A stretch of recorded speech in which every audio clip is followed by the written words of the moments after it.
uma pequena, que eu fui bastante no lugar na sala, de expedições pelo mundo afora, que acontece no Paraná em 3, em Curitiba, e acontece na cidade de São Paulo, independentemente.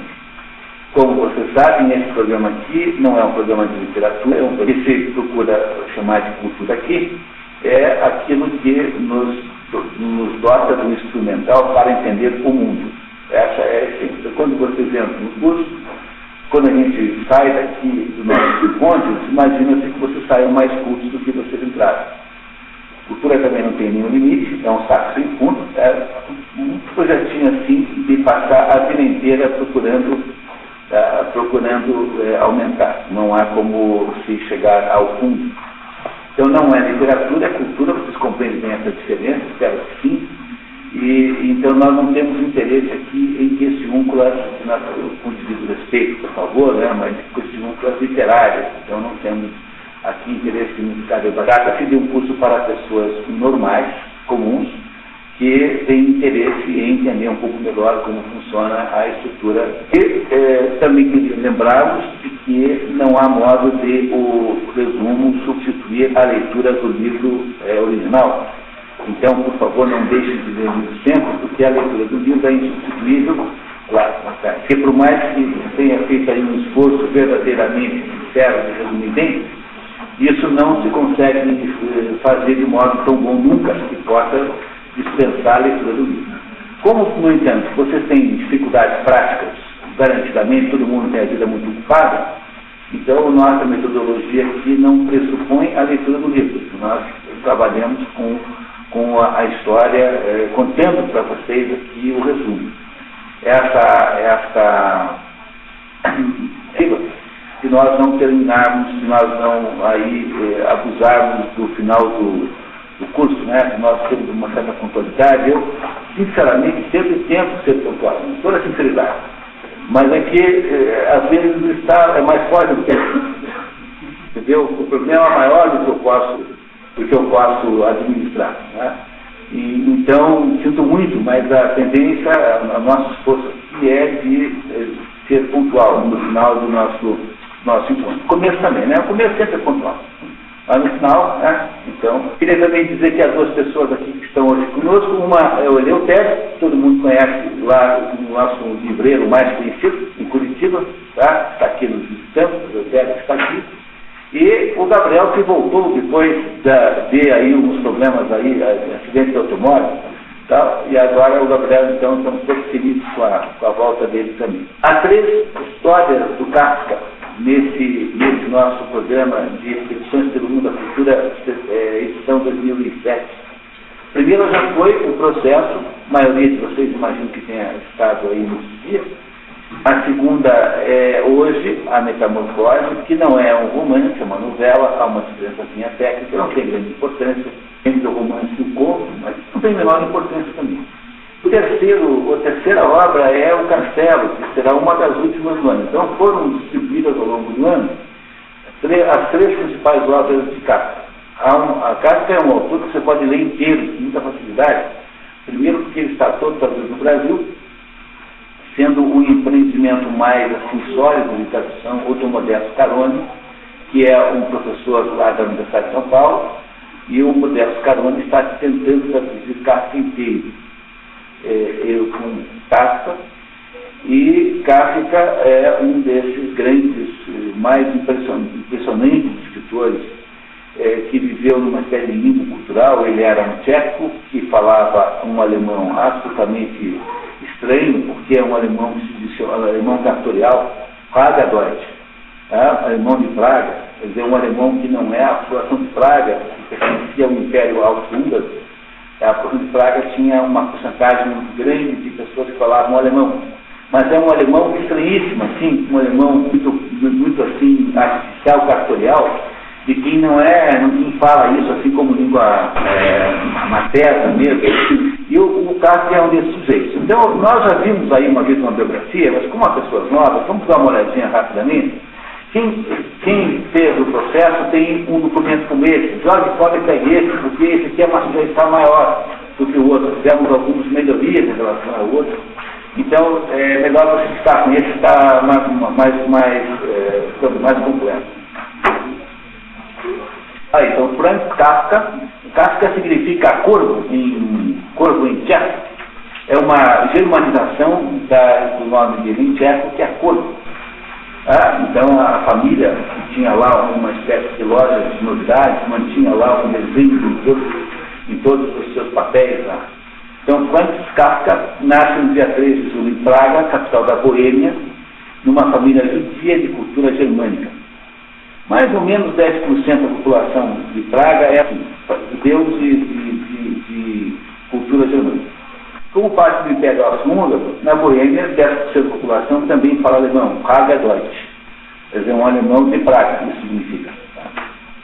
A família de Kafka é originária da aldeia Wojciech, para onde imigraram muitos judeus, Wojciech é o nome tcheco, né? Para onde imigraram muitos judeus depois da Guerra dos 30 anos.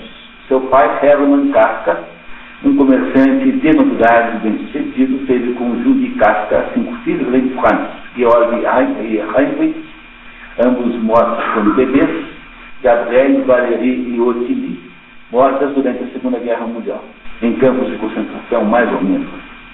Franz tem problemas com o pai tirano e Kafka melhor com a família também. Então, durante toda a obra de Kafka, a permeação dos tais problemas dele com o pai, que se manifesta, então, na plenitude, numa obra chamada Carta ao Pai, que é uma carta que ele mandou para o pai dele, e o pai dele morreu depois dele, né? Ele morre em 24, o pai morre em 31. O pai nunca leu, porque a mãe segurou a carta, e depois de morto é que a carta veio à luz, né? Que foi impressa, mas depois de morto, a carta do Kafka para o pai dele, que é uma carta muito dolorosa, assim, muito forte, e vocês conseguem nos sebos com uma certa facilidade tudo. Não tem edições recentes, apesar que as cartas do pai tem, né? Tem essa tem, tá? Mas os livros, todos os Kafka vocês encontram aí de sebos aí, onde puderem comprar. Em 89, entra na escola primária Deutsche Bürgerschule, na praça do Fleischmarkt. E depois, em 93, passa para o colégio clássico, que termina em 1901.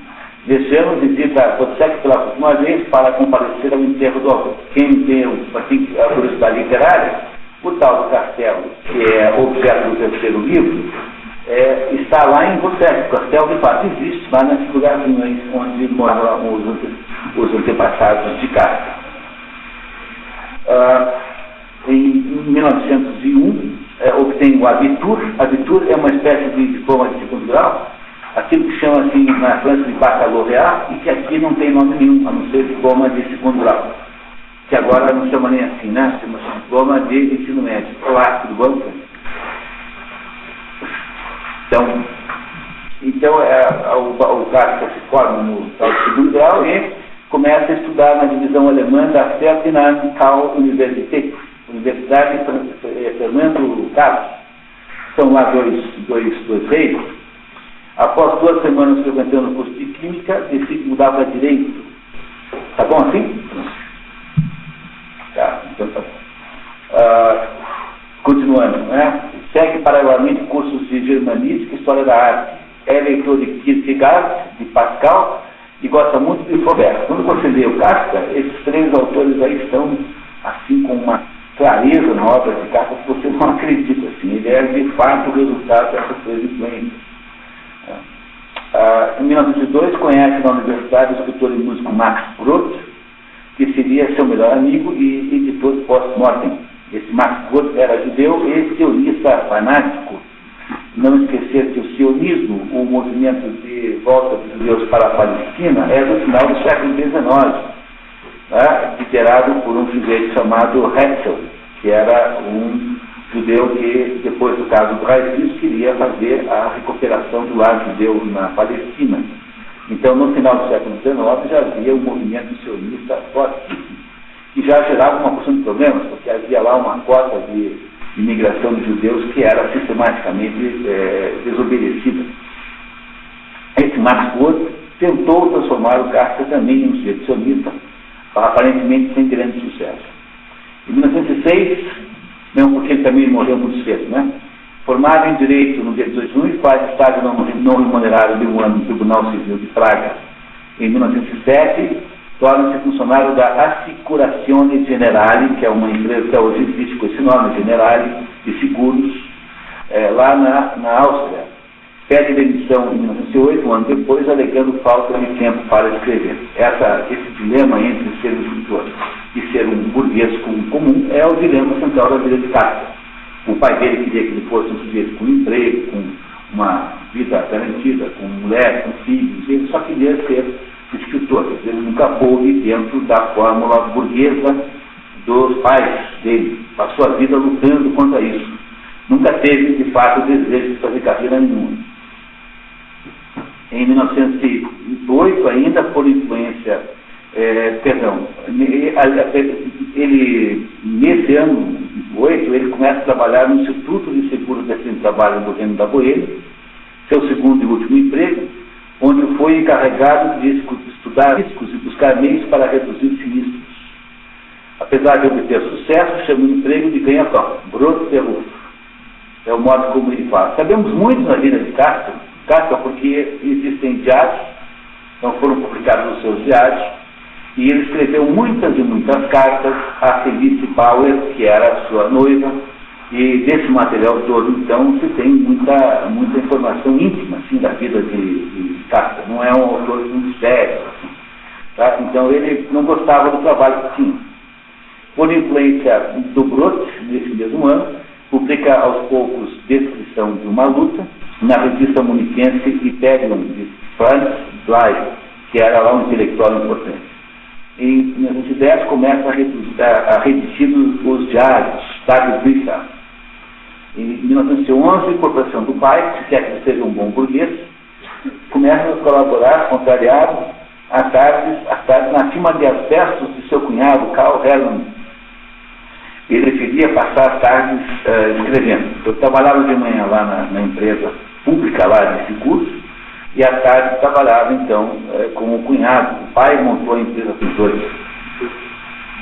Tinha que idade? 28 anos. Nesse mesmo ano, começa a se aproximar do judaísmo.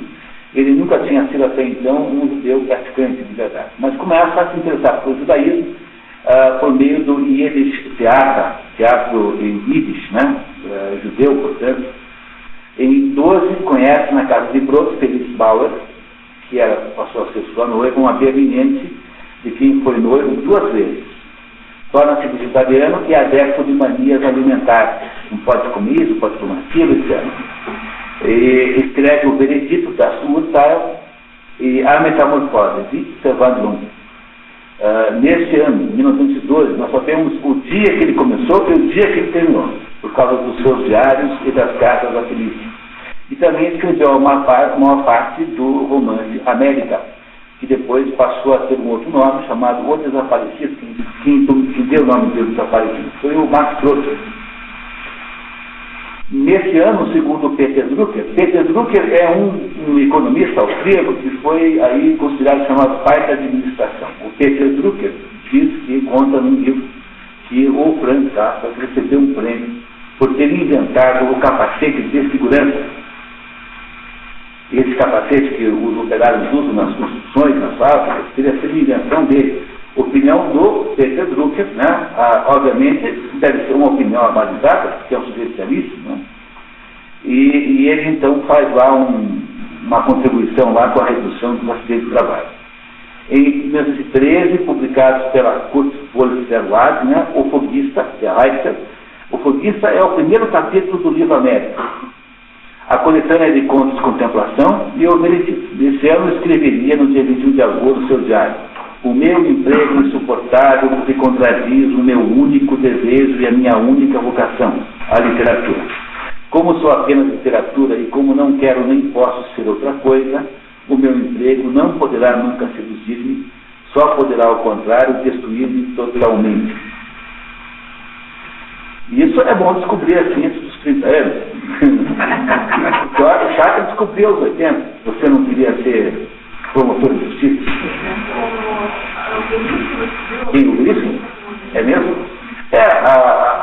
isso é uma coisa comum na vida, o fato de que, às vezes, a gente demora a vida inteira para descobrir quem nós somos de verdade. Porque, no fundo, você sabia desde o começo o que você queria ser, mas você se deixou sabiar por você mesmo a vida inteira.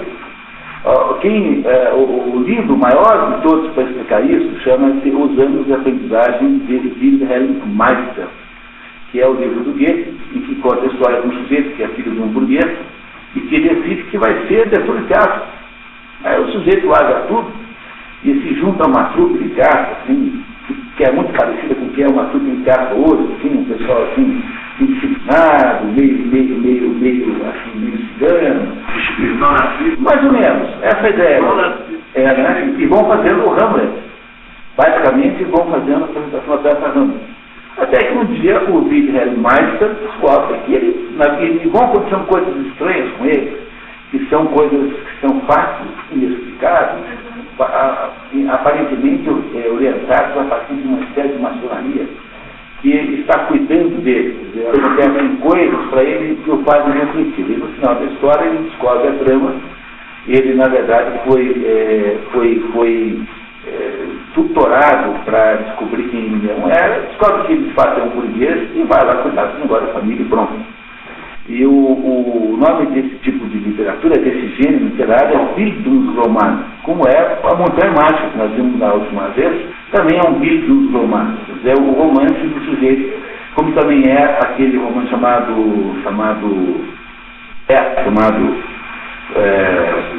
também é um romance de Bildungsroman, é um romance que serve para você descobrir a vida.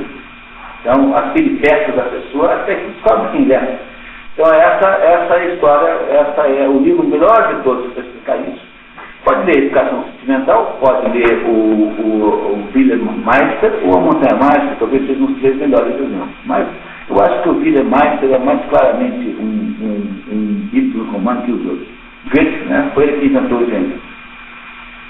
E aqui, então, o nosso personagem central, que é o Kafka, tem total certeza de quem ele é, logo cedo, né? Em 14 começa a escrever o Processo, que nós já tivemos aqui a apresentação. Em 15 publica na Kurzwolf, essa era uma editora de Leipzig, que era voltada para, dizia-se que ela apurava expressionismo literário. Mas, na verdade, o expressionismo não é uma escola literária, embora possa ter um pouquinho, mas ela é uma editora procurando novos autores o tempo todo. E aí, então, publica na revista de Weiss-Completa, As Folhas Brancas, As Folhas Brancas. Em 17, rompe um noivado com a Felice e, nesse mesmo ano, é diagnosticado com tuberculose no pulmão e na laringe. Resultado provável do consumo de leite não pasteurizado, que ele não podia consumir porque tinha manias alimentares. Então, ele não tomava leite pasteurizado, deve ter se contaminado aí. E Kierkegaard, obsessivamente. Em 19, torna-se noivo, né, de Julie Wojciech, filha do zelador da sinagoga. Parece que isso foi uma hora de todos os amores, e como a moça era filha do zelador, que também era judeu, mas não era da mesma classe social que ele, porque o Kafka era um burguês, né, tinha um comércio. O pai faz a destruição dessa possibilidade de casamento, e essa é a razão pela qual ele depois escreve a carta ao pai, em função, basicamente, desse episódio. Então, ele não casa com essa Julie Wojciech, porque ela era de uma classe social inferior, embora fosse judia, e nesse ano são publicados juntos na Coluna Penal e uma coletânea de contos chamado Um Médico Rural, Ein Landarzt. Escreve a carta para o pai por causa do rompimento com a Julie, que foi inventado pelo pai. Em 20, já rompido com a Julie, conhece a jornalista Milena Jesenka, que não é judia, que torna-se sua mãe e traduz os contos, os textos de Kafka para o tcheco. Ele nunca escreveu uma palavra em tcheco. Ele era tcheco, nascido em Praga, mas escrevia exclusivamente em alemão. Então, quem traduziu a obra para o tcheco foi essa moça. Ele mesmo não escreveu a obra em tcheco. Muito bem, em 1921, a tuberculose se agrava e não consegue mais trabalhar. Em 22, se aposenta por invalidez. Escreve O Castelo de Fevereiro e Setembro. Em 23, conhece a professora de pré-escola Dora Diamant, que é judia também, e passam a morar juntos em Berlim. Primeira ausência de Praga. Dora provinha de uma família ortodoxa e apresentou a Kafka ao Talmud. Nesse ano, Kafka teria enviado carta de testamento a Max Brod com instruções para destruir, após sua morte, os manuscritos não publicados e que nunca reeditasse Betrachtung. Então, a única obra já publicada que ele repudia é Betrachtung, que é uma somatória de contos, e que é a primeira, portanto, em vez de achar os que são contos assim muito ainda, e mandou destruir o resto todo que estava ainda por terminar. Então, não é que Kafka mandasse destruir a obra inteira, isso não. Né? Quando destruiu o que não estava ainda revisado, e aquilo que estava revisado, mas não interessava mais, que era Betrachtung. Então, diz assim, tudo isso, sem exceção, tem de ser queimado e será melhor que ninguém de antes. Isso é o Kafka na sua carta de testamento para o Max Brod. Em 24, muito mal de saúde, Kafka retorna a Praga em maio e procede para a casa de saúde do Dr. Hoffmann, em Kieplin, perto de Viena. Em 3 de junho, ao meio-dia, Franz Kafka, tendo ao seu lado o estudante de medicina Robert Klopstock, morre de inanição e desidratação causada pela impossibilidade de engolir alimentos. E morre de fome, porque não havia naquela época ainda metodologias de alimentação para morre tecnicamente de fome, ou de sede. Dora não estava com ele na hora da morte, por isso que não está citado aqui. Seu corpo é levado a Praga, onde está enterrado no cemitério judaico de Strassen.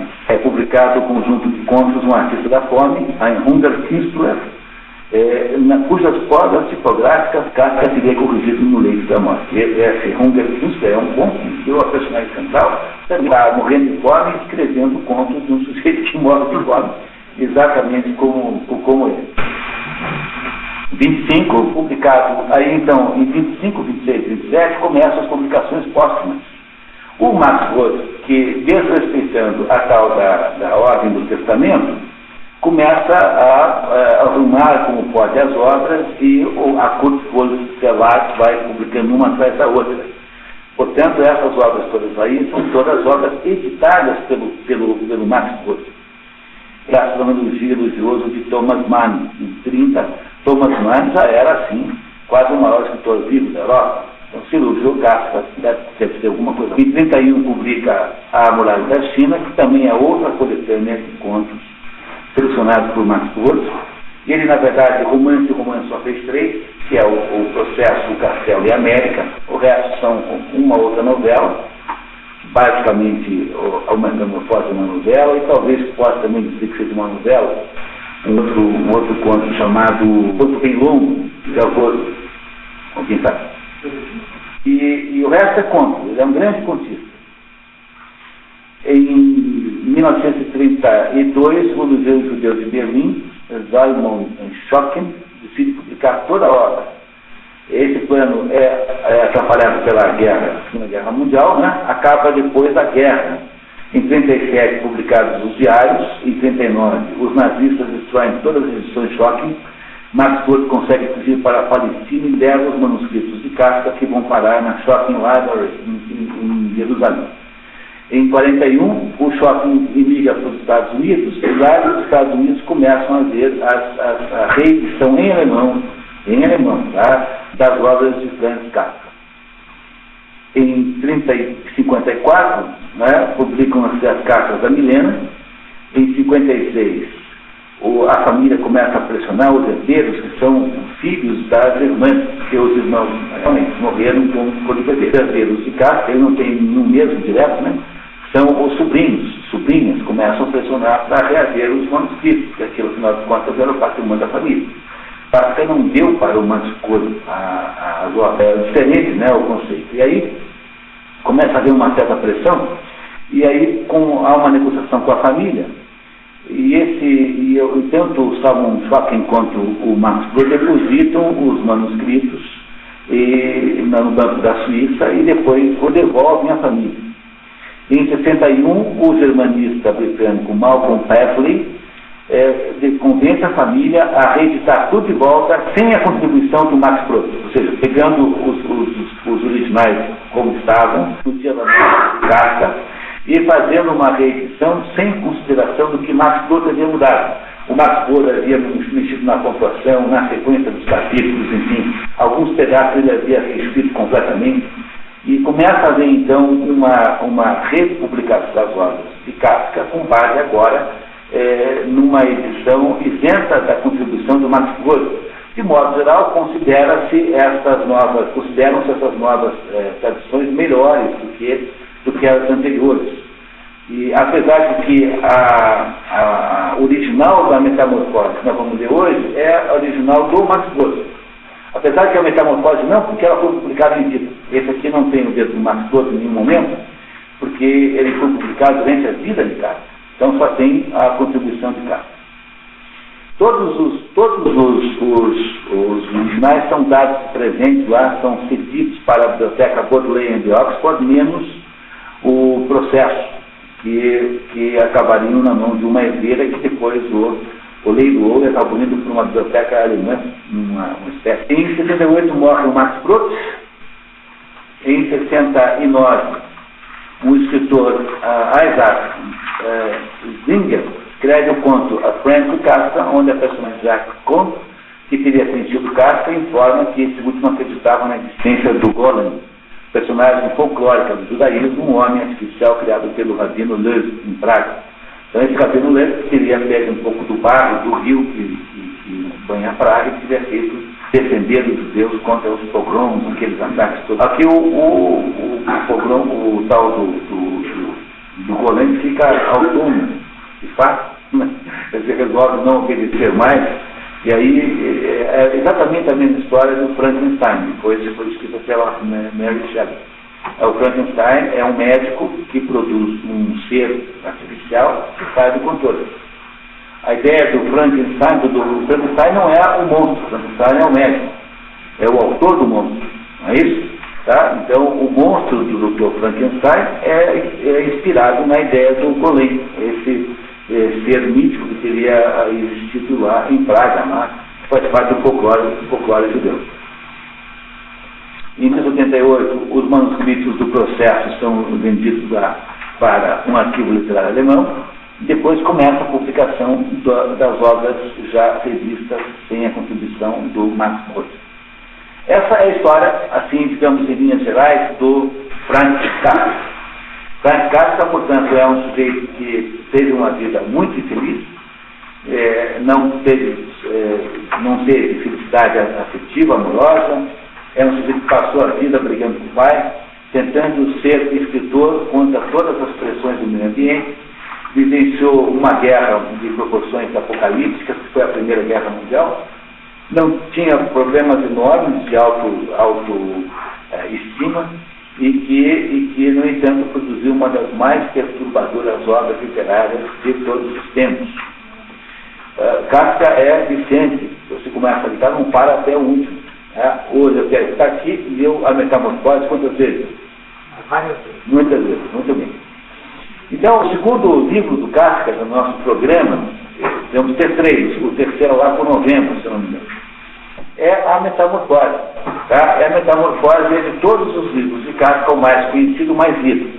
Nenhum livro de Kafka tem tanto prestígio quanto a Metamorfose, porque é um livro pequeno, então é fácil todo mundo se candidatar a ler esse livro, apesar de que há uma taxa de incompreensão tão alta quanto é o entusiasmo dos seus leitores.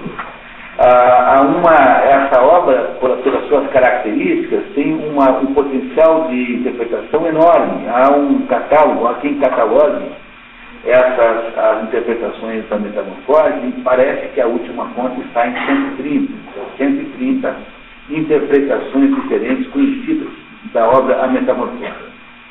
Não é, portanto, muito difícil encontrar mais uma, né?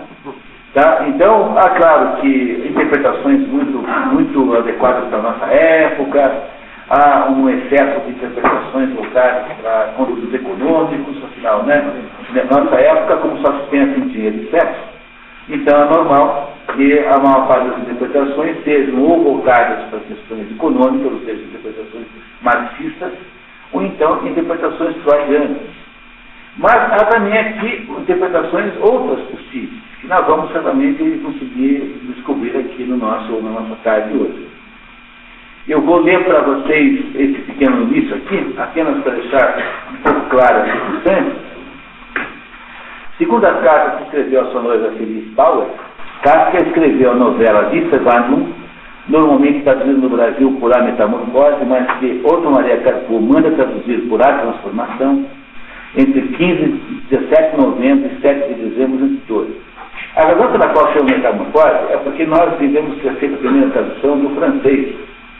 Há esse problema aqui no Brasil. Como havia muito mais gente que sabia francês do que sabia alemão, então havia muita tradução indireta do alemão, que é uma vergonha, porque afinal de contas de uma língua muito próxima, né? No Brasil há milhares e milhares e milhares de pessoas que falam alemão. Mas aconteceu a mesma coisa com Dostoiévski, por exemplo, a obra chamada Os Demônios tem sido chamada historicamente aqui de Os Processos, porque em francês é lei procédé. Mas por que é lei procédé em francês? Porque os tradutores franceses sempre acharam que tinham o direito de fazer mais ou menos o que bem entendiam, que é eles que entendiam de literatura e o resto muito engenhado, entendeu? Então, o Dostoiévski foi muito modificado pelos tradutores franceses. E aí, como a Raquel de Queiroz, por exemplo, que era uma tradutora de Dostoiévski importante, qual era o original que ela pegava? Francês. Então, a tradução dos Demônios ficou Os Processos, porque ela traduziu de proceder. É a mesma coisa aqui, na Metamorfose, tem um sentido diferente de transformação, porque a metamorfose implica numa transformação pré-determinada que cumpre um certo ciclo, e isso não é necessariamente verdade nessa hora. Então, o Otto Maria Carpo, que sabe muito alemão, obviamente, que eu tenho sido capaz de dar autoridade nisso a ele, diz para traduzir por a transformação e não a metamorfose. Mas isso é secundário, né? Bom, só vocês saberem que isso existe. Uma das poucas obras publicadas em vida, A Metamorfose, apareceu pela primeira vez na revista Die Weißen Blätter, As Folhas Brancas, dirigida por René Schickele, em 1915, e em novembro do ano seguinte, na prestigiosa coleção expressionista Der Jüngste Tag. Der Jüngste Tag significa o dia mais jovem. E o que é que significa o dia mais jovem? O dia do juízo final. Não é? Qual é de todos os dias o mais jovem? É o dia do juízo final, porque é o que está mais longe de nós. O mais jovem é aquele que não é? Que não nasceu ainda. Qual é o último dia do mundo? Não é o mais jovem? Então, essa coleção, essa editora fez uma coleção chamada O Juízo Final, e aí então editou novos autores, entre eles o Franz Kafka, nessa coleção. Houve reedição dos 18, que é uma coisa interessante, porque ele não foi um autor de sucesso em vida. Segundo suas próprias palavras, A Metamorfose é uma história repulsiva, uma pequena história, e uma história com fim ilegível. Se tivessem vingado nos planos de Kafka, Die Verwandlung, que é a Metamorfose, teria sido publicada junto com Das Urteil, o Veredito, e com Der Heiser, o Foguista, capítulo inicial do romance O Desaparecido, num volume único, Zöme, Filhos. Então, o Kafka queria que o editor tivesse publicado essas três obras num livro só, cujo nome seria Filhos. Se vocês, as três obras lidam das relações de pais e filhos, tá? É por isso que ele queria que isso fosse assim. Agora, então, nós começamos a nossa história do Gregor Samsa. O nome dele é pronunciado com S em alemão, como se fosse Z, Samsa.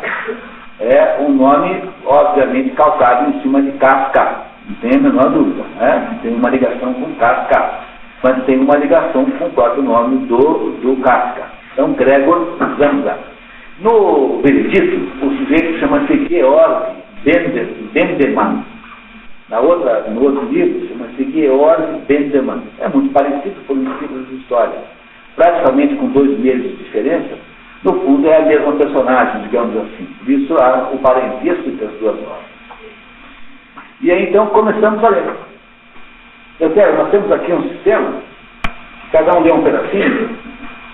Quer começar você, por favor? Por favor, passando do mesmo lugar que você está, passando pelos seus colegas na frente. Aí essa primeira frase ficou famosa. Não sei se vocês lembram no processo, quem esteve aqui no processo lembra que começava assim. Joseph deve ter feito alguma coisa de errado, porque no dia do seu 30º aniversário aparecem oficiais da justiça para prendê-lo. Então, tanto no caso de Joseph K. quanto nesse caso aqui, a obra começa com a descrição de uma desgraça, né? Alguma coisa grave que aconteceu. E aqui tem a primeira polêmica, porque há muita dúvida sobre se a expressão original de Kafka significa de fato inseto. Depois, durante a história, vai ficando parecido com inseto, mas o Kafka não queria que, por exemplo, ele proibiu o editor de tentar representar na capa a imagem do inseto, ou do qualquer coisa que fosse. Ele queria deixar essa criatura na qual o Zamsa se transforma uma criatura de certo modo enigmática. Então, a palavra embaixo você tem ali a mesma frase em alemão, do original, e a expressão correspondente a inseto aqui é Ungeziefer. Ungeziefer significa praga, significa pode ser até algum animal que se parasita os outros do ponto de vista de tomar sangue, mas não é exatamente um inseto. E aqui, então, no Brasil, não sei quem foi que inventou a história, que está de uma barata. Coisa mais improvável ainda. Em nenhum momento está claro dentro da história que o Gregor tinha quase uma barata. Isso é um pouco de simplificação da história. Tá? Então é um inseto, uma criatura repulsiva. É mais ou menos isso, né? Trata-se de alguém de uma criatura repulsiva e indesejável. Essa é a ideia central no que ele se transformou. Vamos continuar? Estava deitado sobre suas costas duras como couraça, e o quarto, um autêntico quarto humano, só que um pouco pequeno demais. Permanecia calmo entre as 4 paredes bem conhecidas. Pendia a imagem que ele havia recortado fazia pouco tempo de uma revolta de chuva batendo no vinco do parapeito. Feito ao colo, ele descobre que virou um outro ser como se fosse um inseto. E essa situação, no máximo, consegue deixá-lo melancólico. Não é uma coisa estranha? Bom, primeiro que alguém tenha virado um inseto, né? Ou coisa que o valesse. Mas vocês não acham interessante que ele tenha sentido-se apenas melancólico com essa transformação? Outro fato importante aqui, que eu gostaria que vocês prestassem atenção, é que está chovendo, e a chuva é um dos símbolos mais poderosos na literatura, porque a chuva tem a água, né? A água ou a chuva tem um sentido simbólico de sexo. É muito forte a ligação entre a ideia de chuva e sexo, e a ideia de água é a ideia do caos. Para entender isso, é só não esquecer que está escrito na Bíblia que no início o Espírito de Deus pairava sobre as águas. Quer dizer, a água significa aquilo que não tem forma, que é disforme, aquilo que é caoticamente potencial. Então, o fato de que está chovendo no momento em que há a transformação, o Gregor amanhece transformado. É mais ou menos coincidente com o que pode estar aqui simbolicamente induzido com a expressão água. É preciso que tenha havido aqui alguma espécie de destruição da norma, da ordem, alguma coisa aconteceu em que o fulano de repente mudou de forma. Para que isso aconteça é preciso diluir o que tem, que é o que acontece quando você sonha, que aquilo que você sonha se dilui como as coisas fora do sonho, não são sempre sonhos, né? São coisas disformes, podem se modificar. Então há um processo aqui pelo qual o Gregor Zamsa, que era um ser humano normal, transformou-se numa outra coisa, aparentemente monstruosa, e quando ele se dá conta disso, está chovendo, e isso o torna melancólico. Mais um pouquinho, meu Zé. Gregor Zamsa está deitado de costas na sua própria cama, no seu quarto de 3 portas, uma para o corredor e 2 para os quartos laterais. Vocês já receberam da planta baixa? E aí vocês já perceberam o quanto eu fui sábio em não ter feito o curso de arquitetura?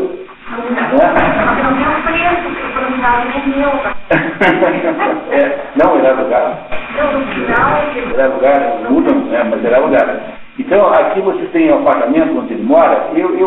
não é frescura não, Felipe. Quer dizer, eu fiz isso aqui apenas porque há tantas menções aos quartos da casa que vale a pena você, de vez em quando, dar uma olhadinha. Reparem que é uma casa na rua Charlotte, em Praga. Essa é uma casa grande para os padrões, provavelmente, da época. Tem um quarto de casal à esquerda, onde moram o pai e a mãe do Gregor. Tem um quarto onde mora a irmã, que chama-se Grete. Essa irmã é deslocada desse quarto no final, porque esse quarto é alugado por uns inquilinos, 3 homens que moram aí. Aos quartos do meio, onde mora o Gregor, que tem 3 portas. Tem uma porta para a casa da Grete, uma porta para o corredor e uma porta para a sala de estar, que fica logo depois da antessala, na qual está então a escada que leva para fora do prédio. Trata-se de um apartamento num prédio baixo, não sabemos em que andares eles estão, certamente não é no primeiro. E é mais uma cozinha. Quando nas janelas do quarto do Gregor, ele vê do outro lado da rua o hospital, que é um prédio muito grande, cinza, um pouco aterrador. Então, de vez em quando a gente dá uma olhadinha aqui, tá? Para a gente sempre poder localizar fisicamente o que está acontecendo na casa do... Dizem os comentaristas que a disposição desse apartamento é a mesma da casa do próprio Gato. E ele apenas reproduziu na ficção a disposição da própria casa dele. O quarto do casal é último? Era, com certeza, garantidamente. Porque não pode ser desse jeito, né? Quando você vai juntando os pedaços da história, né? Aqui, veja que não tem banheiro, ninguém fala em banheiro, mas naquela época não tinha casa com banheiro, não tinha banheiro em lugar nenhum. Então, em Paris, no início do século XX, ninguém tinha banheiro em casa. Isso é alguma coisa que não existia na prática. Até o final do século XIX era prático. Até um sistema, pode botar um naqueles quando passa, marca lá, né? Faz toca uma sirena. E fica lá.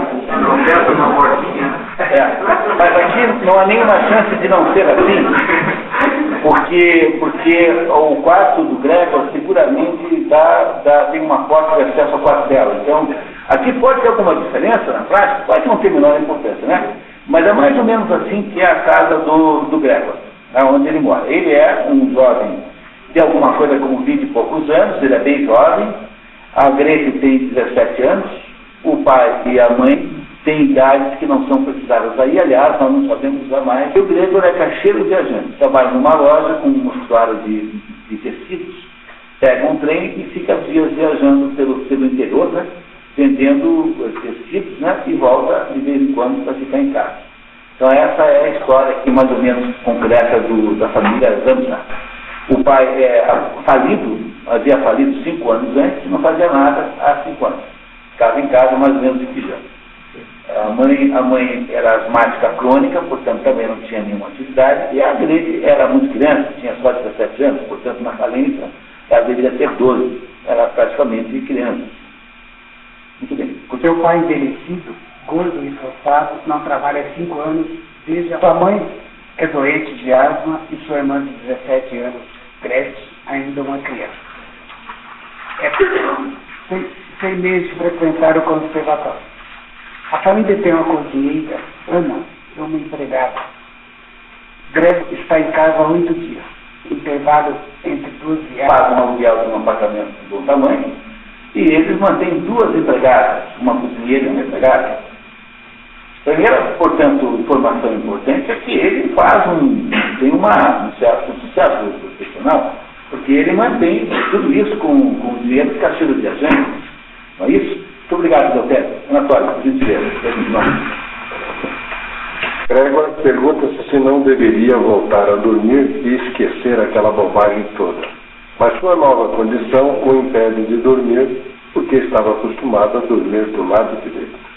Gregor não consegue levantar da cama para ir trabalhar como caixeiro viajante e dá-se conta do quanto odeia o seu trabalho, que só ainda não abandonou porque tem de pagar a dívida que seus pais têm junto ao patrão.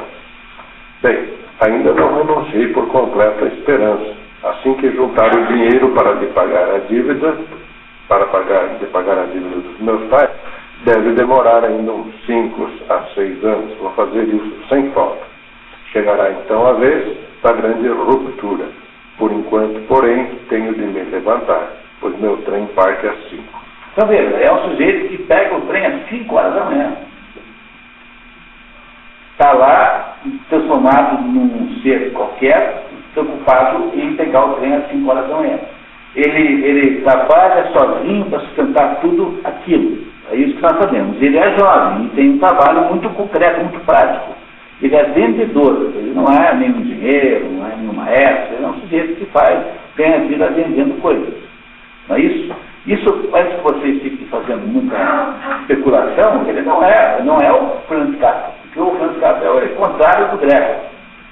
Tá? Eu disse a vocês muitas vezes que é impossível alguém escrever um livro sem que haja nessa história alguma conotação autobiográfica. Mas é um erro muito grave você supor que as personagens representem exatamente os seus criadores. Então há sempre um meio termo entre essas duas situações. Então não imaginar que o Gregor Samsa seja o Franz Kafka, exatamente. Mas também não imaginar que essa personagem exista num vazio pessoal, não é isso? Então há um pouco de cada coisa, tá? Sinceramente assim. Mas o Franz Kafka nunca vivenciou essa situação que o Gregor vivencia. Muito pelo contrário, ele nunca quis fazer nada disso, nunca precisou, porque o pai dele foi um sujeito bem de vida, assim, nunca precisou de nenhuma ajuda de um filho como que é esse Gregor Samsa.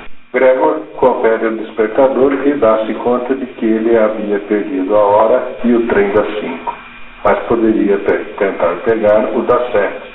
Embora a essa altura o contínuo da firma, uma criatura do chefe sem espinha dorsal e sem discernimento, já teria avisado o chefe de que ele aparelhara para o embarque. Quer dizer, veja que coisa estranha, né? Estão achando estranha essa história? Um pouquinho, pelo menos, né?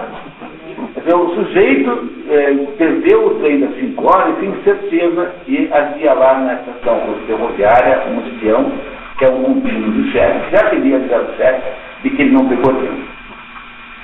Vocês mandam isso, que tem empregados aqui, vocês mandam um contínuo verificar se o pessoal pegou mesmo o avião das 4, o trem, entendeu? Não é uma coisa assim estranha isso?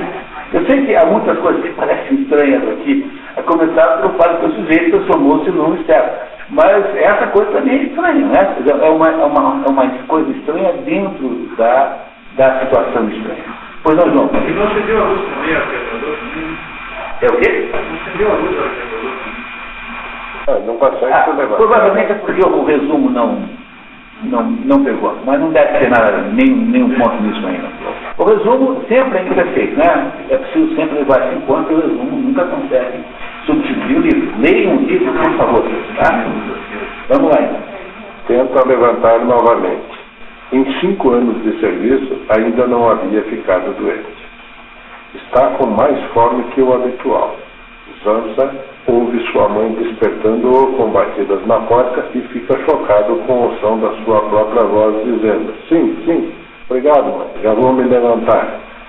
Seu pai bate em uma das portas laterais pedindo a Gregor que levante. Sua irmã, Grete, também o chama da outra porta lateral. Agradecendo o hábito de trancar as portas adquirido nas suas viagens, Gregor tenta dizer-lhes como pode que está a caminho, mas não é de forma nenhuma compreendido. Por que ele não é compreendido pela família? Porque ele é agora um ser que fala de um jeito que ninguém entende. Eles não entendiam as coisas baratas. Pois é, mas agora, perceberam? Vocês não acham também estranho que haja uma insistência desse tipo para um sujeito que nunca na vida deixou de trabalhar, que está há 5 anos sem ficar doente, que quando pela primeira vez acontece isso, toda a família, às 5 horas da manhã, se mobiliza para tirar da cama de qualquer jeito. Não parece? É muito mais estranho isso do que... Vocês já tiveram a experiência de ter assim um irmão, uma irmã, um primo, que passa o dia inteiro dormindo em casa, assim, que vocês querem tirar da cama de qualquer jeito? Muito bem, tá? O quarto dele, né? Tem 3 quartos. O quarto tem 3 quartos. Na verdade é pouca, né? Tem 3 portas no quarto dele, não é? Ele se declara um sujeito oprimido, né? Mas Quer dizer, há uma espécie de exagero na cobrança. Tá, isso nós todos percebemos, né? Muito bem, então vamos lá, vamos continuar. Muito obrigado, Anatólio. João, por favor. Uma responsabilidade que não é dele também, né? Ele ficou claro também aqui, eu não comentei, né? Que ele faz isso tudo porque ele tem que pagar a dívida que o pai dele tem para com o dono da empresa na qual ele trabalha. Então não se sabe qual é a origem da dívida, se ele é um credor da falência ou se ele emprestou dinheiro, ninguém sabe. Mas ele paga, trabalha assim porque ele está pagando a dívida do seu pai. Né? Muito bem, continuamos. João, por favor. Gregor continua a rolar de um lado para o outro, tentando sair da cama, quando a campainha toca. É alguém da firma, disse a si mesmo e quase gelou, enquanto as perninhas dançavam mais rápidas por causa disso. Está de costas, tá? Está de costas na cama. Durante um momento ficou tudo silencioso. Eles não vão abrir, disse Gregor consigo mesmo, preso a alguma esperança absurda. Mas aí a empregada, natural como sempre, caminhou com passos firmes até a porta e abriu. Gregor só precisou ouvir a primeira palavra de saudação no visitante para saber quem era, o gerente em pessoa. Pronto? Agora o gerente veio cobrar, né? Veio cobrar porque ele não pegou o trem das 5 horas. É uma coisa normal. Quando vocês atrasam, assim, meia hora, o gerente vai na casa da sua família, do seu pai, da sua mãe, perguntar por que você não apareceu ainda. Não é uma coisa normal, né? Não é isso? Tá? Alguém passou por essa experiência de o dono da empresa reclamar que você não chegou lá ainda, são 9h01 da manhã? Não acontece de modo geral, né? No entanto, o gerente foi lá. Praga, né? Não devia ser tão pequeno. Mesmo assim, é um pouco de exagero, né? Ele não é normal, né? Afinal de contas, trata-se de um funcionário subalterno, é um vendedor, não é ninguém que precisa assinar um documento seríssimo. Há uma certa desproporção entre a importância que tem o Gregor Samsa e o escândalo que está sendo feito em torno do fato que ele não foi trabalhar ainda. Isso acho que está claro, né? Acho que não dá para a gente negar que haja isso. Mas inicialmente ele é aquele viajante. Excesso de zelo, é um excesso de. Acho que isso aqui o autor quer nos contar. Que há uma certa extrapolação do que seria a velocidade normal. Então. Começa a sufocar. Essa é a ideia. Vamos lá, então. Porque Gregor estava condenado a servir numa firma em que a mínima omissão se levantava logo à máxima suspeita? Será que todos os funcionários eram, sem exceção, vagabundos? Não havia, pois, entre eles nenhum homem leal e dedicado que, embora deixando de aproveitar algumas horas da manhã em prol da firma, tenha ficado louco de remorso e literalmente impossibilitado de abandonar a cama? Não bastava realmente mandar um aprendiz e perguntar se é que havia necessidade desse interrogatório? Tinha de vir o próprio gerente. Era preciso mostrar com isso à família inteira, inocente, que a investigação desse caso suspeito só podia ser confiado à razão do gerente?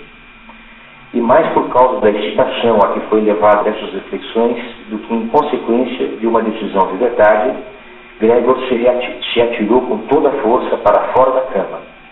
Houve uma pancada alta, mas não propriamente um estrondo. A queda foi um pouco atenuada pelo tapete, mas as costas também eram mais elásticas do que Gregor havia pensado. Daí o som surdo que não chamava tanto a atenção.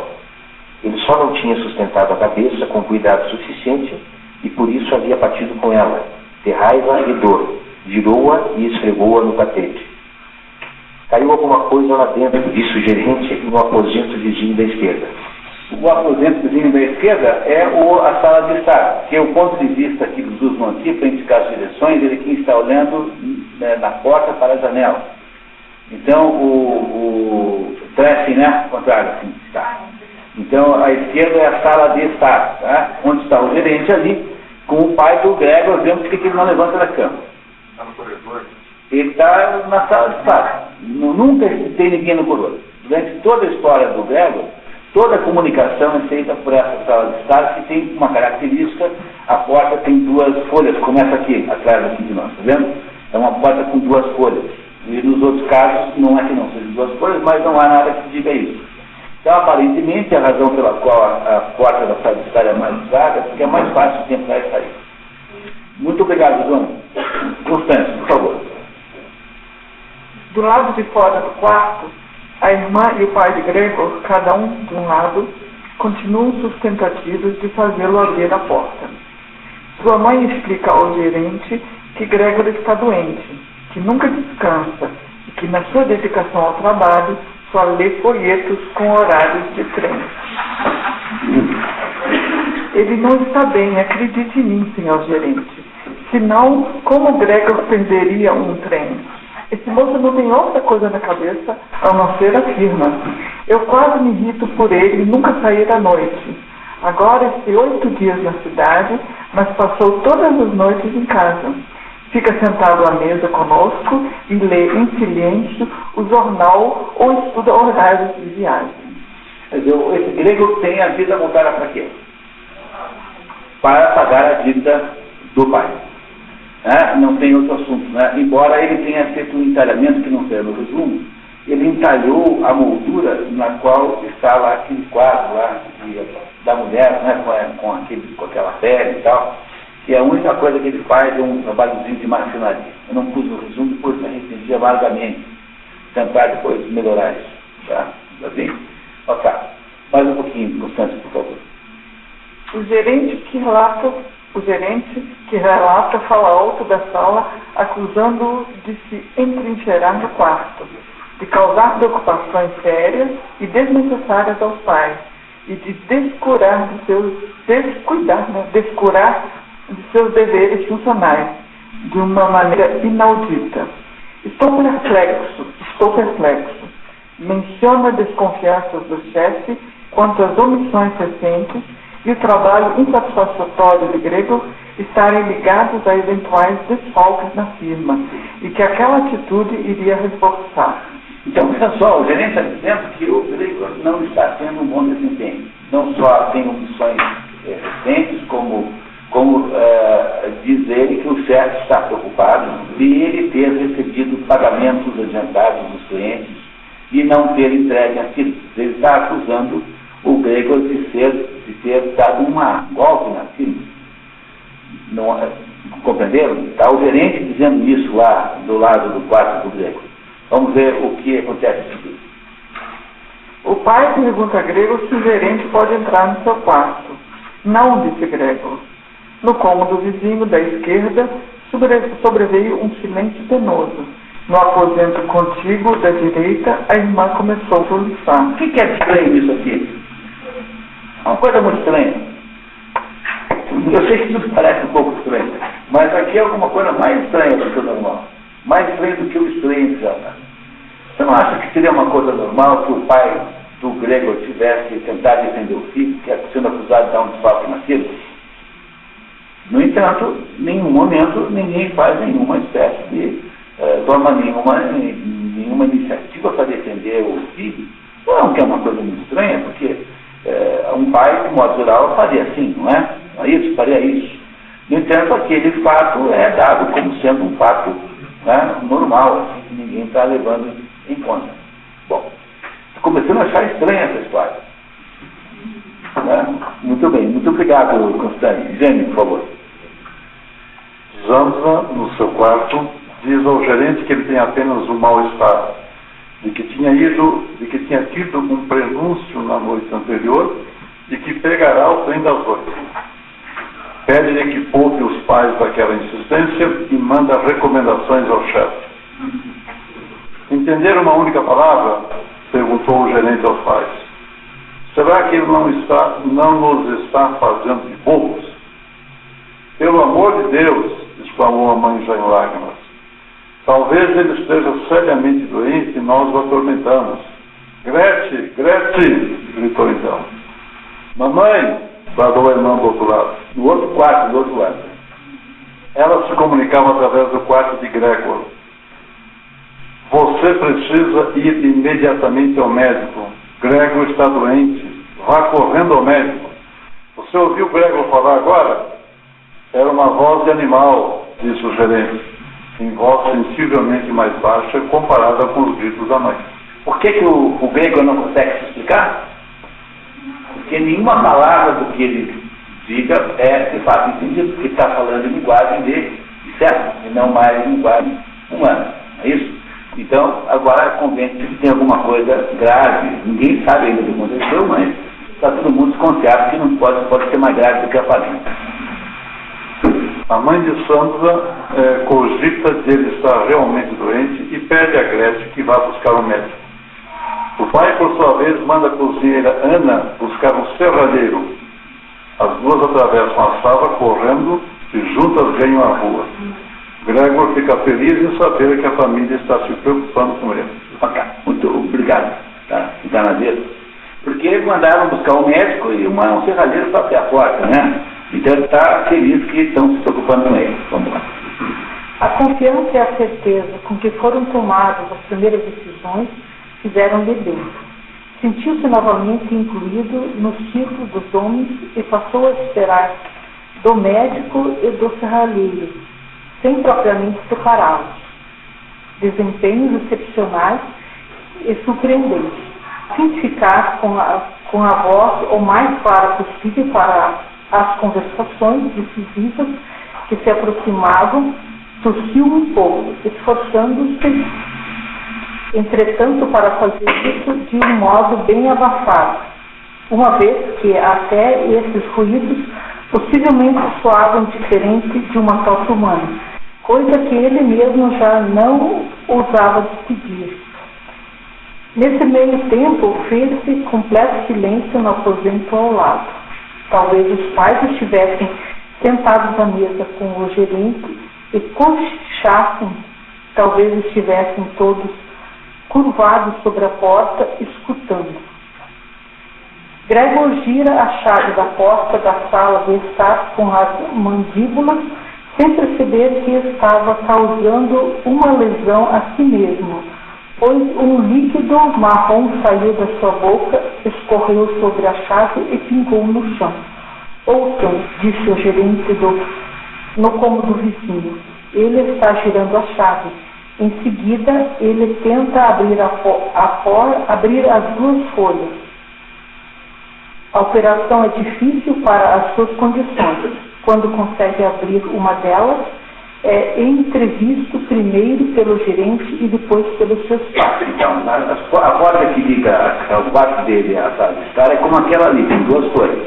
Ele vai lá, né, se pendura na porta, ele tem um tamanho assim com um cachorro grande, alguma coisa fazendo com isso, e abre com as mandíbulas a primeira porta e aí então se torna visível pela primeira vez. Até então a família não havia visto naquele dia ainda, né?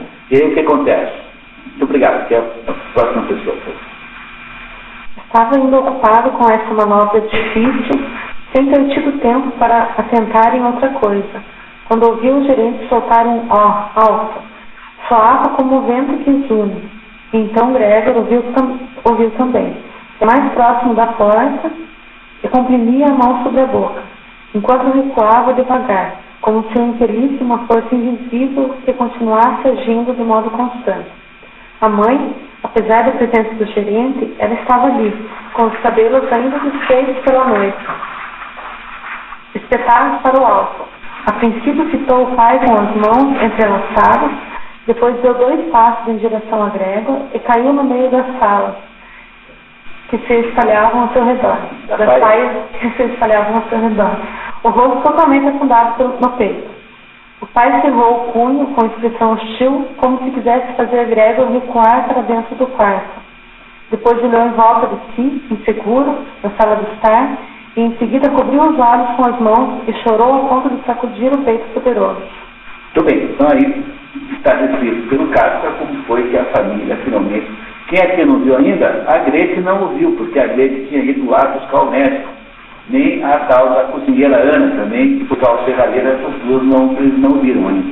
Então quem o viu foi o gerente, mais o pai e a mãe, que viram o estado em que se encontrava o nosso herói, Gregor Samsa. Vamos lá então, continuamos. Por favor, a sua colega. Com o meio corpo fora do quarto, segurando a segunda folha da bem, senhor gerente, o senhor está vendo que não sou teimoso e que gosto de trabalhar. Viajar é fatigante, mas não poderia viver sem viajar. Para onde o senhor vai, senhor gerente? Para a firma? Sim? O senhor vai relatar tudo fielmente? Pode-se no momento de estar incapacitado para trabalhar. Devo muita obrigação ao senhor, chefe. E isso pode assim, se tornar facilmente vítima de mexericos, casualidades e que... O Gregor, esse discurso todo, obviamente não foi entendido em nenhuma palavra, porque ele não está sendo entendido de modo nenhum. Mas vocês perceberam o ponto de vista dele? Dizendo, olha, eu queria que você me desse aí uma chance, aí relevasse dessa vez, afinal de contas eu estou fazendo o que eu posso, que sou muito caluniado, não é isso? Tá? Então o Gregor está tentando dizer isso para um gerente que está indo de ré na direção da porta, boquiaberto, e que não entendeu nada do que ele falou. Né? Muito obrigado. Quem é que está na vez, por favor? O gerente está na antessala de costas para Gregor e só lhe dirige o olhar por cima dos ombros trêmulos com lábios revirados, enquanto avança discretamente para a porta de saída. Gregor não queria que saísse naquele estado de espírito, porque seu emprego na firma ficaria ameaçado e dele dependia do seu futuro e da sua família. Se pelo menos a irmã estivesse aqui, pensa Gregor, que acha Gretchen esperta para lidar com o gerente, comovendo com o choro, esse amigo das mulheres. Esse amigo das mulheres diz ela que é o gerente, né? O gerente é amigo das mulheres, tá? Pode continuar. Gregor começa a andar em direção ao gerente para explicar-lhe melhor, já que ele parecia não estar entendendo, mas sua mãe, ao percebê-lo, assusta-se. Socorro, pelo amor de Deus, socorro. Conservava a cabeça inclinada se estivesse a ver Gregor melhor, mas em contradição com isso, retrocedia de maneira impensável. Tinha esquecido de que atrás dela estava a mesa ainda posta e quando alcançou, sentou-se com que, por distração, rapidamente em cima. E parecia não notar absolutamente que ao seu lado o café escorria em abundância da grande jarra virada sobre o tapete. Mamãe, disse Gregor, baixinho, e olhou para ela de baixo para cima. Porque ele é mais baixo que ela, né? Mamãe, disse Gregor, foi esse o momento importante da história em que a mãe se afasta dele. Ele então perde a mãe. É como se ele perdesse a mãe nesse momento, né? Sem conotações freudianas, apenas para mostrar o dramático da situação, tá? Ele perde a mãe por um momento, tá? Vamos ver como é que continua. Por um instante, o gerente sumiu do seu pensamento. Por outro lado, não pôde impedir a vista do café que escorria, de bater no vazio várias vezes com as mandíbulas. Diante disso, a mãe começou a gritar, escapou da mesa e caiu nos braços do pai que corria ao seu encontro. Aí acho que caiu, né? Deve ter... Mas agora Gregor não tinha tempo para seus pais. O gerente já estava na escada, com o quarto com o queixo em cima do corrimão. Ele ainda olhou para trás uma última vez. Gregor tomou o impulso para alcançá-lo com a maior certeza possível. O gerente deve ter sentido alguma coisa, pois deu um salto sobre vários degraus e desapareceu. Ainda gritou, fui. E o grito ressoou por toda a escadaria. Você acha isso impressionante? Você achava que assim, o ser humano se transformasse num cada vez assim, ficaria assim, impressionada como gerente? Tá certo, continue então. Infelizmente, a fuga do gerente pareceu perturbar por completo o pai, que até então tinha estado relativamente sereno.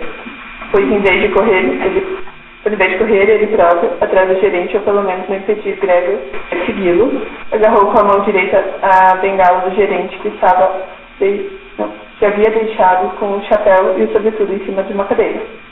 Pegou com a esquerda o grande jornal da mesa e, batendo os pés, brandindo a bengala, e o jornal fosse a tocar Gregor de volta ao seu quarto.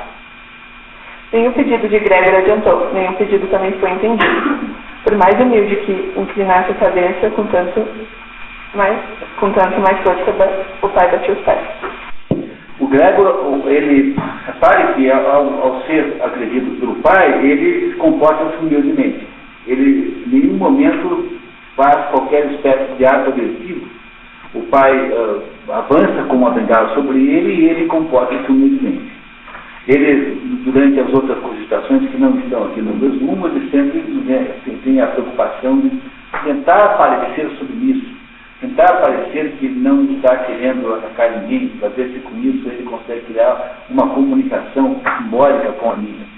Não é isso? E aí então o Gregor então é expulso para o seu quarto depois da experiência dramática com o gerente que veio tirá-lo da cama porque ele havia perdido o trem das 5 partes.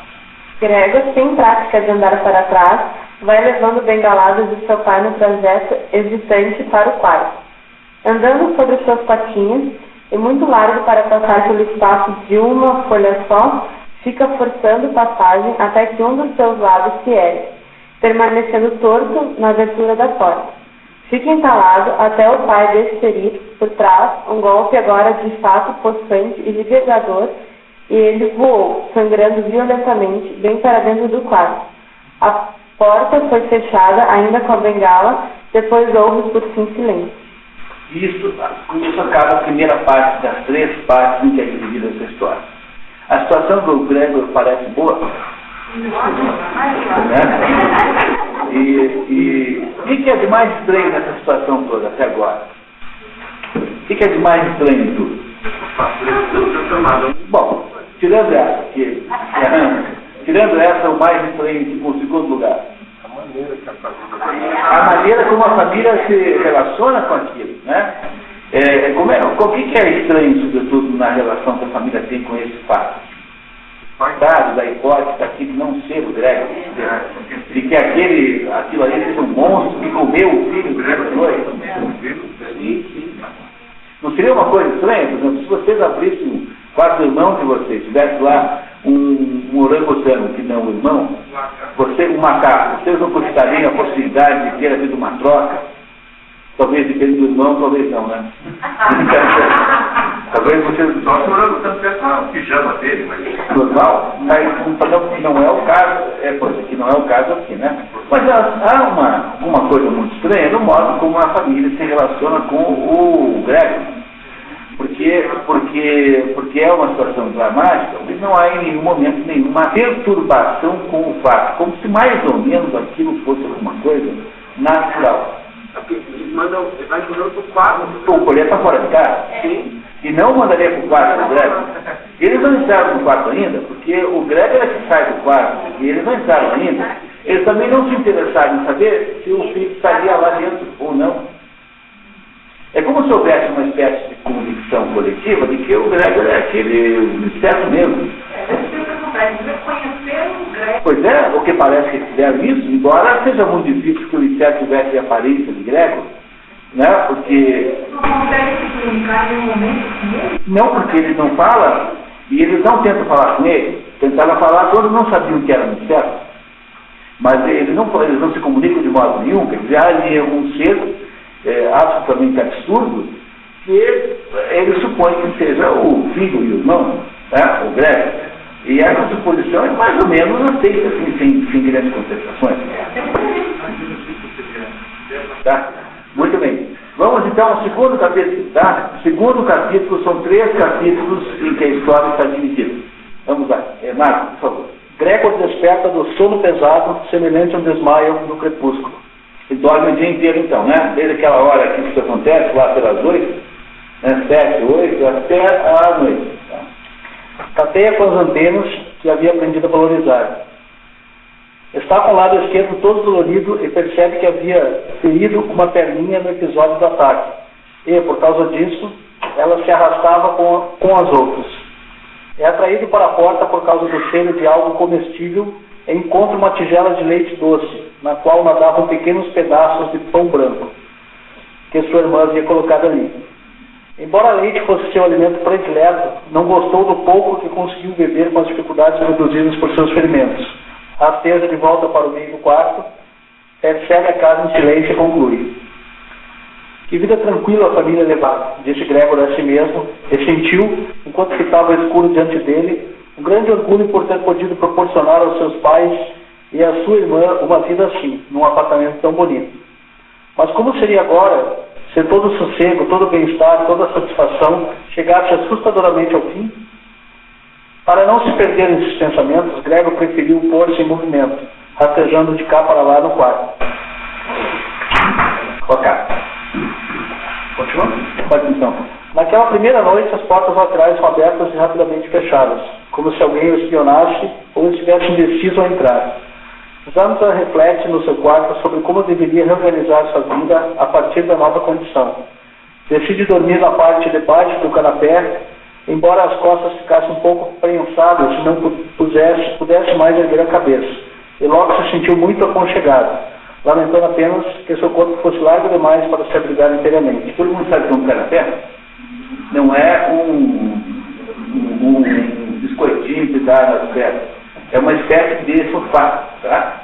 Que a base do qual o Gregor então passa a viver. Então, veja, você não acha que ele está profundamente conformado com a sua situação? Ele está agora no segundo dia, quando ele acorda, no mesmo dia em que tudo acontece, ele já está começando a pensar em como é que agora ele vive daquele jeito. Ele não tem uma única pergunta para si próprio ainda, né? De por que é que ele havia se transformado nisso. No fundo, no primeiro momento, lá no início, ele pergunta: o que aconteceu comigo? Mas, no fundo, é uma pergunta meio retórica. Ele, no fundo, tem um baixíssimo interesse em conformar com a situação, não parece? Que não tinha mais que entregar. Tá? Talvez tivesse até alguma coisa boa, né? Muito bem. Ok, muito obrigado. Marcos, obrigado. Pode passar, por favor. Madrugada, ainda quase noite, Gregor queria estar à força das decisões que acabava de tomar, pois a irmã, já quase completamente vestida, abriu a porta do seu quarto que dava para a antessala e olhou ansiosa para dentro. Não o descobriu logo, mas ao percebê-lo embaixo do canapé, santo Deus, em algum lugar ele havia de estar. Não podia ter voado embora. Ela se assustou tanto que, incapaz de se dominar, fechou a porta outra vez por fora. Então, uma das mistérios dessa história é porque o Gregor nunca cogita a possibilidade de voar, porque ele provavelmente tem asas, como inseto, né? Mas a possibilidade de voar aqui nesse caso está absolutamente proibida, né? Ela pressupõe que ele não voa. Em nenhum momento o próprio Gregor cogita a possibilidade de voar. Mas ele teria a possibilidade de voar, né? Eventualmente. Mas no sentido rápido. Foi porque deu pontapé e não foi porque ele foi com as próprias asas. Foi, entendeu? Não foi autopropelido o voo.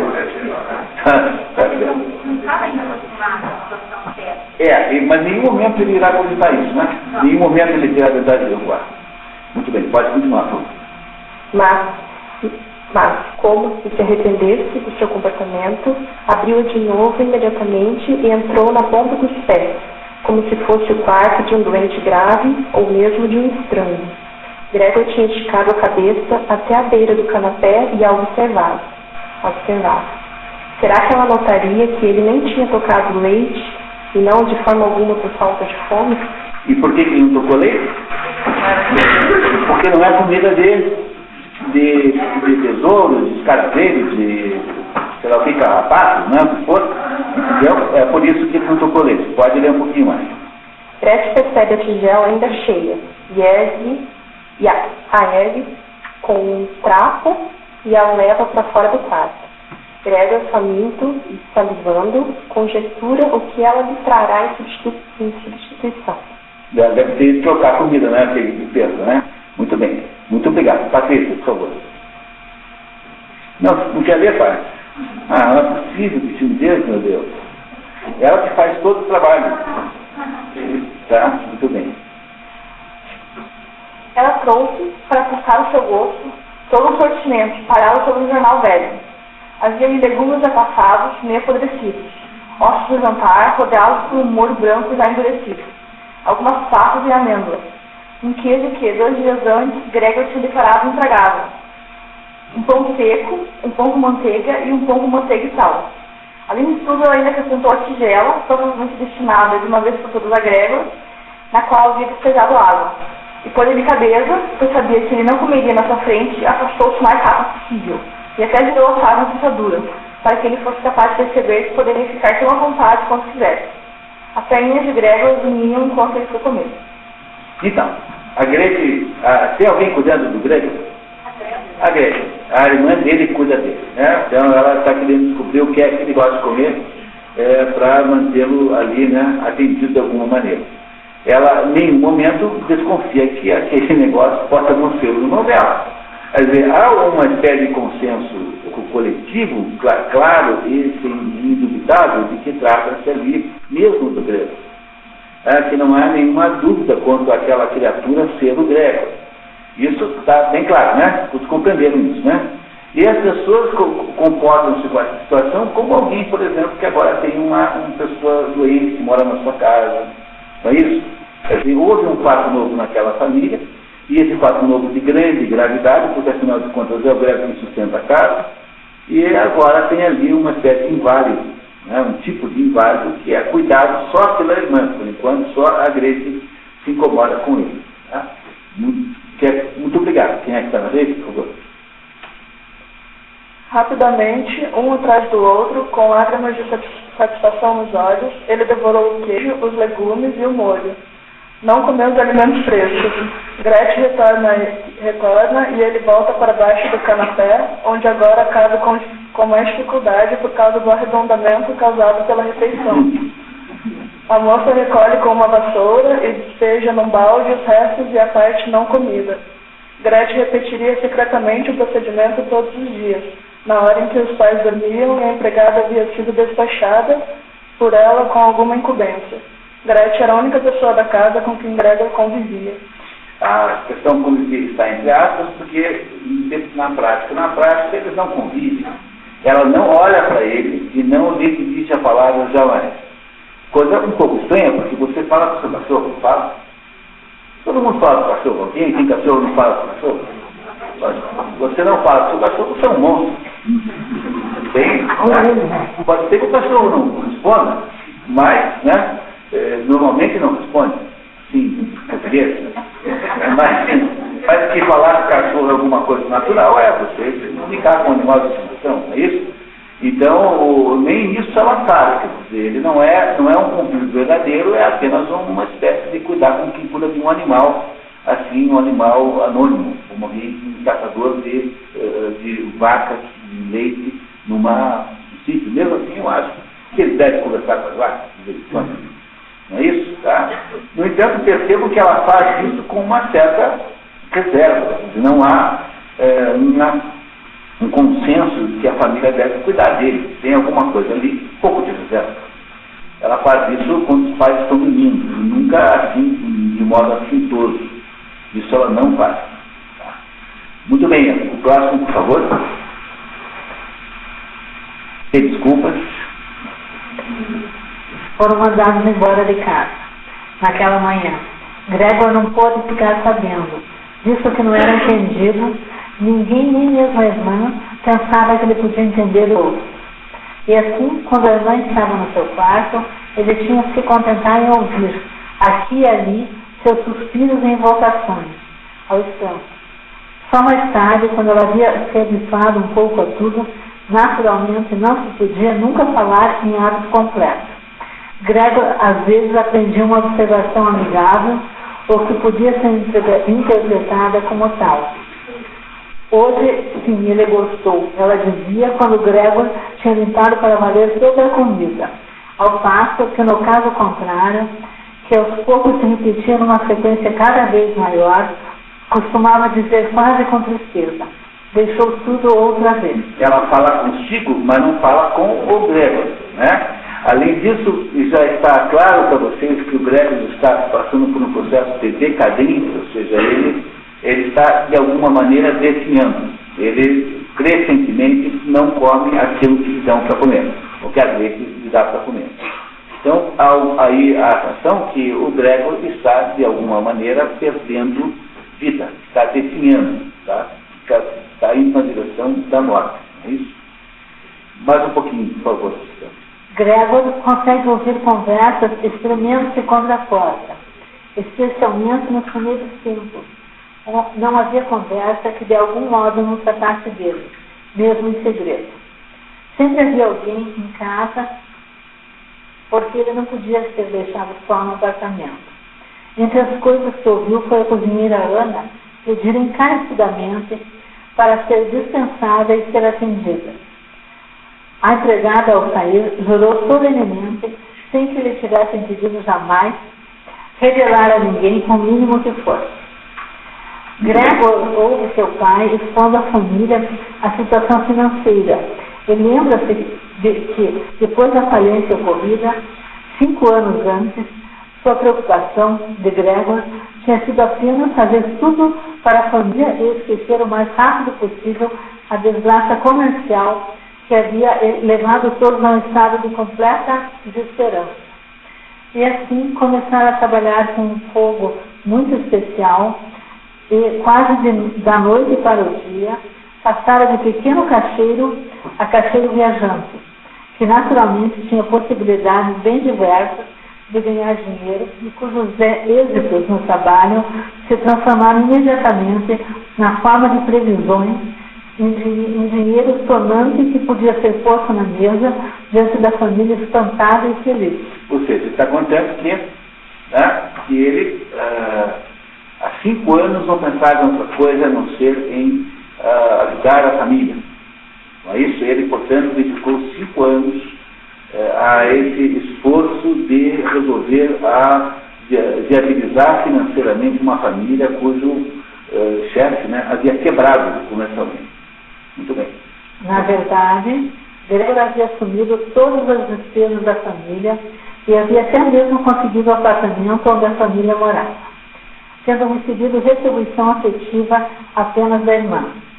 Gregor estava planejando mandá-la, apesar dos custos, para um conservatório, já que ela sabia tocar violino de forma comovente. Obrigado, Luciano. Está na vez, por favor. Esses pensamentos completamente inúteis do pecado atual passaram pela cabeça quando ele, de pé, estava colado à porta, escutando. Às vezes, em virtude do cansaço geral, não conseguia de modo algum continuar ouvindo, e, por descuido, deixou a cabeça bater na porta. Segurou-a, porém, imediatamente outra vez, pois mesmo o pequeno ruído que assim havia provocado tinha sido escutado do outro lado, feito como que todos silenciassem. O que você está outra vez fazendo? Disse o pai, depois de um intervalo, e diretamente voltado para a porta. E só aí a conversa interrompida foi aos poucos retomada. Percebam que entre o Gregor e a família existe quase sempre apenas uma porta. A porta com 2 folhas que separa o quarto onde ele sempre está da sala de estar onde eles sempre estão. Então ele passa lá o dia inteiro ouvindo conversas. E as conversas giram em torno dele e giram em torno dos problemas econômicos e ele mais ou menos vai se inteirando do que acontece, porque embora eles lá do outro lado não saibam que ele é capaz de entender tudo que eles falam, embora ele não tenha nenhum modo de se comunicar com palavras com a família. Mais um pouquinho, por favor. Na continuidade da conversa, Gregor descobre com satisfação que entre a sobra da falência e a parte economizada do dinheiro que havia ganho no comércio, havia um certo pecúlio capaz de sustentar a família durante 2 anos. Atrás da sua porta, Gregor meneou vivamente a cabeça, satisfeito com uma recuperada previdência e senso de economia. Na verdade, poderia ter pago, com essa sobra de dinheiro, mais uma parte da dívida do pai ao chefe. E com isso, eu estaria muito mais próximo um dia em que poderia ter me dado emprego. Mas agora era inevitavelmente melhor assim, do modo como o pai havia arranjado a coisa. E tem uma coisa importante, ele disse, puxa, mas sobrou dinheiro, podia ter reduzido lá o meu tempo de escravatura lá. Mas pensando bem, agora que ele está doente, a previdência, a providência ficou aí, claro que agora foi melhor, então, porque se tivesse sido pago lá, teria ido embora. E agora eles podem dar aquele dinheirinho, já que ele não vai mais poder ajudar, não é isso? Então, percebam que o assunto central na cabeça do Gregor qual é? Pagar a dívida do pai, Pagar a dívida do pai. Então ele fica felicíssimo em saber que a família não está tão quebrada assim quanto o falecer está no início. É isso? Tá? Muito obrigado, Francis. Tá? Quem está na No entanto, quando Gregor percebe que o dinheiro não daria para sustentá-los para sempre e que trabalhar representaria sacrifício excessivo para qualquer um dos 3 parentes, desaba. Quando a conversa chegava a essa necessidade de ganhar dinheiro, Gregor se soltava da porta e se atirava sobre o frio sofá de couro, que se encontra ao lado, pois ficava ardendo de vergonha e tristeza. Então, não é uma atitude extraordinária como certa? Pense nisso. O sujeito em uma condição pessoal absolutamente irremediável, pelo menos muito grave, né? Ele deve estar se sentindo estranho naquilo, e, no entanto, ele continua sentindo culpa de não poder ajudar a família. Não é uma coisa, isso é uma coisa comovente, não sei se você se um pouco comovido, mas é assim, deve bem. Quer dizer, ele, apesar de todo o mundo, toda a situação que ele vive, tem uma atitude ainda de preocupação com a família dele. Vamos ver onde é que vai nos levar essa história do nosso herói, Gregor Samsa. Na medida em que o tempo passa, Gregor Samsa cria uma rotina. Frequentemente passava noites inteiras deitado ali, sem dormir um instante, apenas arranhando o couro durante horas. Ou então não fugia ao grande esforço de empurrar uma cadeira até a janela, para depois rastejar rumo ao peitoril e, escorado na cadeira, inclinar-se sobre a janela, evidentemente em nome de alguma lembrança do sentimento de liberdade que outrora lhe dá a olhar pela janela. Ou porque os insetos são atraídos pela luz da rua, né? Também por isso. Pois efetivamente ele enxergava dia a dia com menos acuidade as coisas mesmo pouco distantes. O hospital de fronte, cuja visão frequente demais ele antes amaldiçoava, já não estava mais ao alcance da sua vista. E se ele não soubesse exatamente que morava na calma, embora inteiramente urbana, Rua Charlotte, poderia acreditar que da sua janela estava olhando para um deserto, no qual o céu cinzento e a terra cinzenta se uniam sem se distinguirem um do outro. E por que é que o céu cinzento e a terra não se distinguiriam um do outro? Está cada vez menor, ou porque ele está cada vez mais parecido com o inseto, estavam cada vez mais borradas na sua frente. O nosso o nosso Gregor Samsa está num processo claro de decadência física. Parece isso? Muito bem, muito obrigado, tá? Quem é que está na vez? Vamos, por favor. Apenas a irmã tem contato com Gregor Samsa, sem que ela realmente se relacione com ele, já que ela não lhe dirige a palavra ou o olhar. Ela entra no quarto 2 vezes por dia e durante esse tempo Gregor treme sobre o canapé, semi-coberto com um lençol, operação que lhe custara 4 horas de trabalho, para não se deixar ver completamente pela irmã. Ficou 4 horas puxando um lençol até que ele cobre o canapé, de modo que quando ele se esconde embaixo, ele não é mais visível. Ele tem vergonha de se aparecer como inseto para a irmã. Então ele fica lá, quando ela entra, ele se esconde e fica tremendo debaixo do canapé. Pode continuar, por favor. Certa vez, já havia passado bem um mês desde a metamorfose de Gregor, não existindo, pois, mais nenhum motivo especial para a irmã se espantar à vista dele. Ela veio um pouco mais cedo que de costume e o encontrou quando ele ainda olhava pela janela, imóvel e, portanto, numa posição propícia para assustar. Peste entrado não teria sido naturalmente ele se escondeu logo debaixo do canapé, mas teve de esperar até o meio-dia antes que a irmã voltasse. Por aí, Gregor reconheceu que a visão dele continuava, certamente ela precisava fazer um grande esforço, dando conta de que ele é repugnante e insuportável à vista. Então, mas a única pessoa que se dignava a ir lá visitá-lo, de algum modo, deu uma clara demonstração de não poder suportar a sua visão. Muito obrigado, João. Helene, por favor. Gregor Não se mostra a janela durante o dia, e à noite exige a distração quase feliz em que Gregor lá se encontrava, podia acontecer que, sua própria surpresa, ele se soltasse e se estatelasse no chão. Seus novos hábitos não são notados por Gregor. A irmã notou logo a nova direção que Gregor havia descoberto. Ao rastejar, ele deixava aqui e ali vestígios da sua substância adesiva. Então ela pôs na cabeça que devia dar a Gregor a possibilidade de rastejar na extensão máxima do quarto, retirando os móveis que o ocupavam, sobretudo o armário e a escrivaninha. Mas não era capaz de fazer tudo isso sozinha. O auxílio do pai ela não ousava pedir.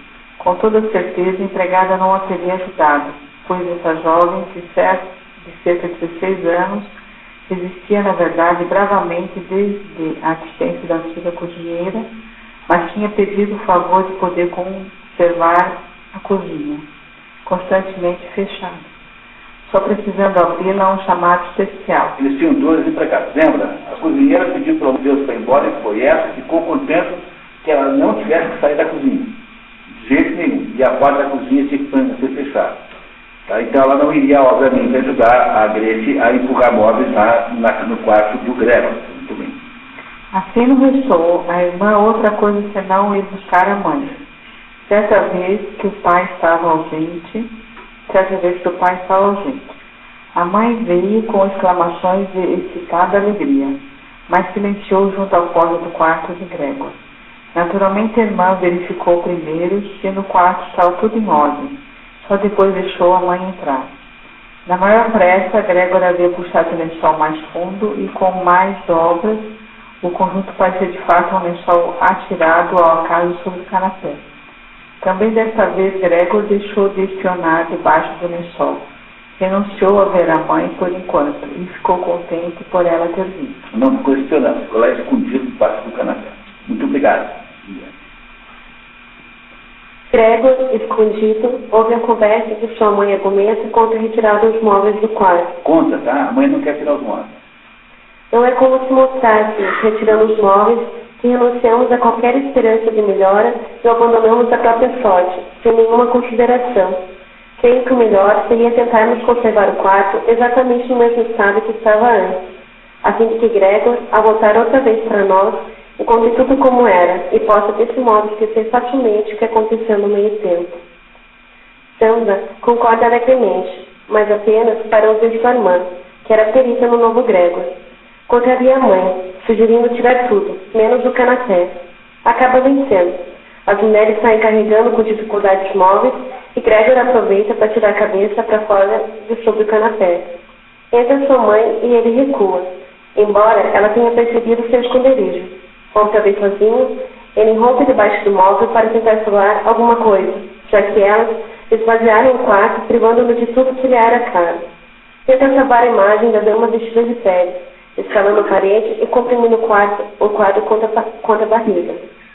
Neste momento, as mulheres entram no quarto e ele imediatamente é percebido por Gretchen. Então eles passam na parede e esconde o quadro, assim, fica para que ninguém leve embora o quadro, porque ele é a única coisa que ele pensou em salvar daquela tentativa de destruir tudo que ele havia, né? Tudo que ele tinha, né?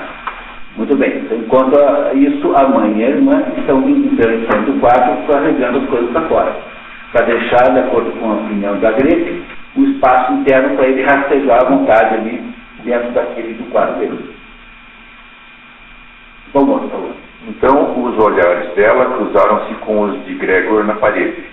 Sem dúvida, só por causa da presença da mãe, ela manteve a compostura. Inclinou o rosto para a mãe, a fim de evitar que esta olhasse ao seu redor e disse: seja como parede abaixo. Você está louco. Ele que está pendurado na parede. Bem que ela tentasse. Bem que ela tentasse? Ele estava sentado em cima da sua imagem e não ia entregá-la. Preferia antes saltar no rosto do Gregor.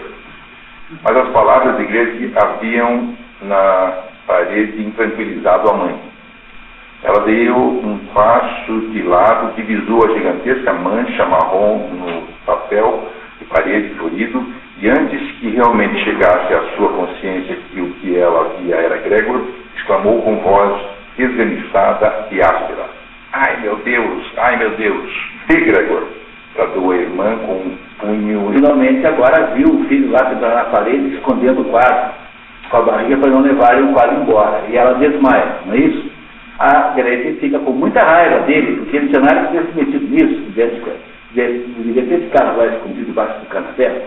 E aí vamos aqui para o clímax da segunda parte, que é onde nós vamos depois, antes do café. Tá? Então vamos lá. Luiz, por favor.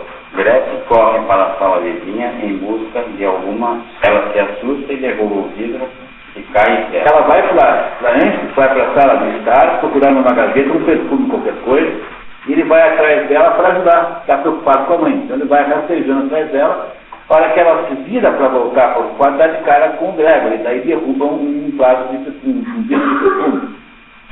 Estilhaço, a Gretchen foge para o quarto de Gregor com os pratos para pôr de carregar e fecha a porta, isolando a irmã na sala, o irmão na sala. Agora não tinha outra coisa a fazer, senão esperar, e oprimido por autocensuras e apreensão, começou a rastejar grande mesmo. Ele fica desesperado, como isso aconteceu com a mãe, fica rastejando nervosamente até que ele cai do teto em cima da mesa. Tá? Muito obrigado. Tá? Fernando, por favor. Nesse momento chega o pai de Gregor.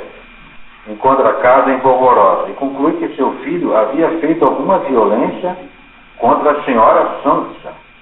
Gregor, apavorado e apertando-se junto à porta do seu quarto, vê seu pai se aproximando e nota o contraste entre a sua postura ereta e agressiva daquele momento, com o seu estado normal de exaustão, cansaço e indiferença.